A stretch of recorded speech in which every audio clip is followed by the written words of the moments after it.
ఉగాది పండుగ నాడు చెప్పుడు ఆలస్యమే లేదు. మలి సర్కార్ రేషన్ దుకాణాలలో సన్నబియ్యం మంచుడు సురువు చేసిందట. ఈ దేప రేషన్ డీలర్లు కూపన్ కారట్లు ఉన్నోళ్లకు ప్రతి ఒక్కొక్కలకు 6 కిలోల చొప్పున సన్నబియ్యం ఇస్తారట.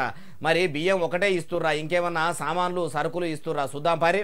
తెలంగాణ ముఖ్యమంత్రి యనుమల రేవంతాల సారు కోపన్ మంత్రి ఉత్తమ్ కుమార్ రెడ్డి సార్ చెప్పినట్టే ఉగాది పండుగ సందే రాష్ట్రంలో రేషన్ కారట్లు ఉన్నోళ్ళందరికీ సన్నబియ్యం పంచుతుర్రట. అరువులైన ప్రతి ఒక్కలకు రేషన్ అందేందుకు ఇప్పటి సందే అన్ని ఏర్పాట్లు చేస్తుర్రట. అయితే డీలర్లు కోపన్ దుకాణాల సన్నబియ్యం ఒకటే ఇస్తుర్రా, పప్పులు ఉప్పులు కారం పొడి చింతపండు నూనె ప్యాకెట్లు కూడా ఇస్తుర్రా అంటే ఇప్పుడైతే సర్కార్ అసోంటి ఏమి ఇస్తలేదట. కానీ రాను కోపన్ బియ్యం తీసుకున్న దగ్గరనే సరుకులు కూడా అన్ని ఇచ్చేటట్టు ఇక మధ్య ఇస్తుర్రట.